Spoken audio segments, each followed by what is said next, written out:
بسم الله الرحمن الرحیم. نن موږ راځو د سمپل پرزنټ ټینس چې کوم باقي یوسیجز یو څه یوسیجز خو موږ په تیر ویډیو کې ولوست، 3 یوسیجز زما په خیال. نو نن چې دی هغه کوم باقي پاتې د دې چې کوم د استعمال ځایونه دي هغه ټولو باندې خبرې کوو، او انشاءالله په دغه ویډیو کې به د سمپل پرزنټ ټینس یا د حال د ساده زمانې ټوله تشریح تکمیل شي.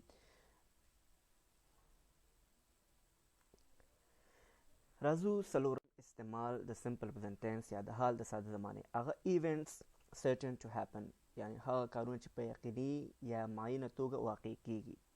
Simple present tense is used when an event is certain to happen in the future. د حال ساده زمانه همدارنګه د هغه حادثو او واقعیتونو لپاره هم کارول کیږي چې تاسو ورباندې باوري او ډاډه یې.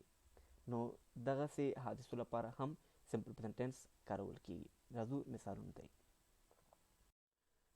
مثال ته کرا شو My grandmother turns 100 this July.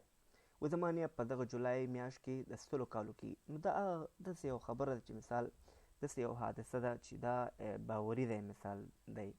نو داسې حالاتو کې چې ته په یو خبره باندې باوري یا مثال هغه کیدی شي یا خامخا واقع شي، نو هغه دغسې خبرې او حادثې هم چې سمپل پرزنټ ټینس پورې تړاو لري.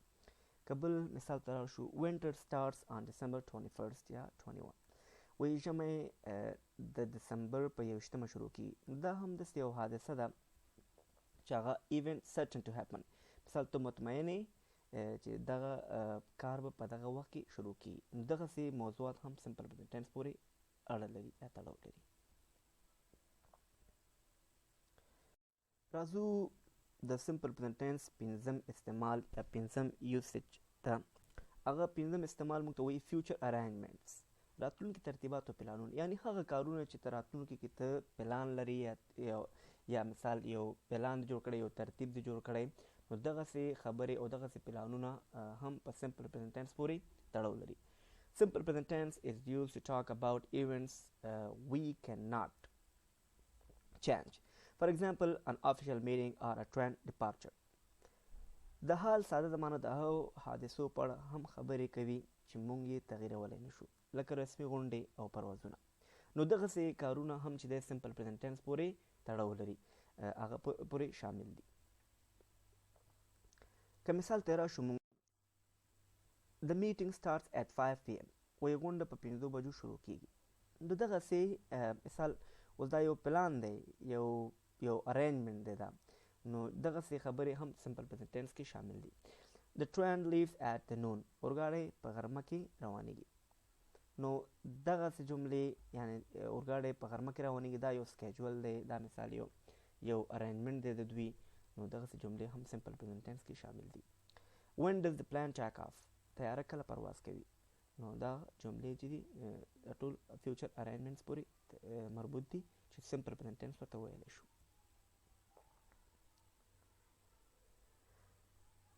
شپږم یوسیج یا شپږم استعمال د سمپل پرزنټ ټینس هغه نریشنز دي، انسټرکشنز یا کمنټریز دي. دغه موضوعات که چیرې مثال روایات وي یا قصې وي، انسټرکشنز هدایات او لارښوونې وي، یا کمنټریز تبصرې وي، دا ټول سمپل پرزنټ ټینس دي. Simple present tense is also used to talk about narrations. Example, to tell a story or a joke, instructions, cooking or commentaries, especially sport commentaries.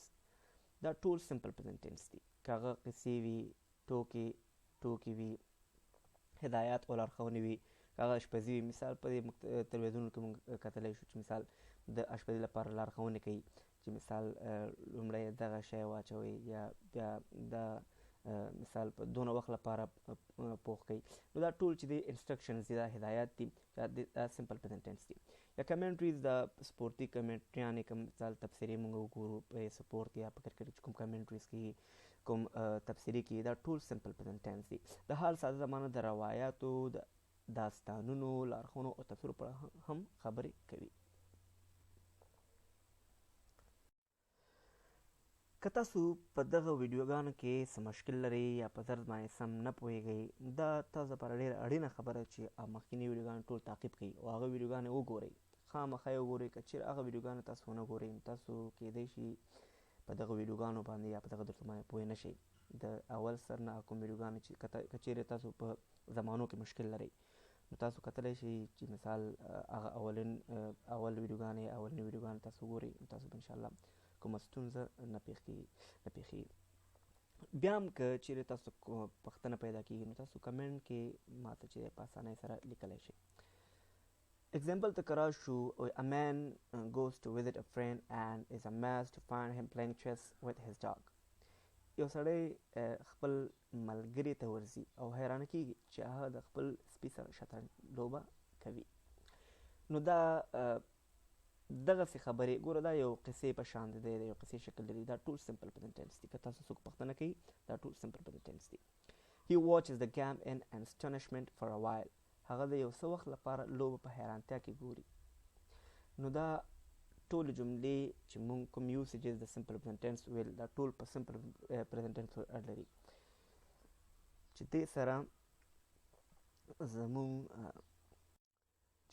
د سمپل پرزنټ ټینس موضوع مکمله توګه خلاصه شوه. په دې سره د حال د ساده زمانې موضوع په مکمل توګه خلاصه شوه. راتلونکی موضوع به زمونږ د حال جاري زمانه وي، یعنی پرزنټ کانټینیوس یا کانټینوس ټینس به وي. او مهرباني وکړئ چینل سبسکرایب کړئ. مننه.